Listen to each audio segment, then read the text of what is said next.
তো hello friends, তোমরা সবাই কেমন আছো? আশা করি তোমরা সবাই খুব ভালো আছো। আমিও খুব ভালো আছি। খুব ভালো মানে মোটামুটি বেঁচে থাকার মতো আছি, কারণ কি আমি একটুও ভালো নেই, এখন হাঁপাচ্ছি। এখন বাড়িতে কেউ নেই, ঠিক আছে? আমি তোমরা বেশিরভাগ সবাই জানো যে আমার এই চ্যানেলটা যে তোমরা দেখছো সেটা হচ্ছে আমার ডান্স দিয়েই শুরু করেছি, ডান্সেরই চ্যানেল বলা যায়। তো আমি অনেক দিন হয়ে গেল যে কোনো ডান্সের ভিডিও ছাড়তে পারছি না। ভাব থেকে মানে আমি লুকিয়ে ভিডিও করতাম আগে, তোমরা সবাই জানো।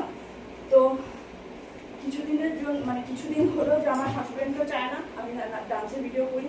আমার শাশুড়ি, ননদ, শ্বশুর কেউই চান না, শুধু আমার এই বাচ্চাটা আছে আমাকে হেল্প করছে। এখন বাড়িতে কেউ নেই, অনেক অনেক অনেক দিন হয়ে গেল, মানে অনেক মাস বছর হয়ে গেল যে আমি এখন ডান্সের ভিডিও করছি। আর এইখানেই আমি প্রথম ডান্সের ভিডিও করা স্টার্ট করেছিলাম। তো আর একটা ভিডিও 1 মিলিয়ন ভিউজ গেছে। আমি তো খুবই খুশি, আমি ভাবতে পারিনি কোনোদিনও 1 মিলিয়ন ভিউজ যাবে বলে। তো তোমাদের সবাইকে অসংখ্য অসংখ্য ধন্যবাদ। আর আমার ডান্সের ভিডিও কটা করেছি, 3-4টের মতো করেছি। রোজ এই কদিন তোমরা দেখতে পারবে। তো ভালো লাগলে অবশ্যই লাইক কমেন্ট শেয়ার করে দিও, আর একটু বোনটার পাশে থেকো।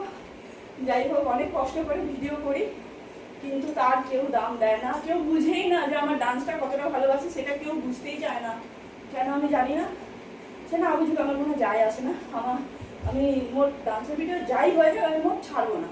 রোজ ছাড়তে পারছি না, রোজ আমি তোমাদেরকে ডান্সের ভিডিও দিতে পারছি না সেটা ঠিক, তবে আমি যখনই টাইম পাবো ডান্সের ভিডিও করবোই, কেউ আটকাতে পারবে না। যে আটকাবে তাকে ছেড়ে দেবো তবু ভালো, তবে আমি ডান্স ছাড়তে পারবো না। আর আমার এই যে বাচ্চা, টাটা বাই।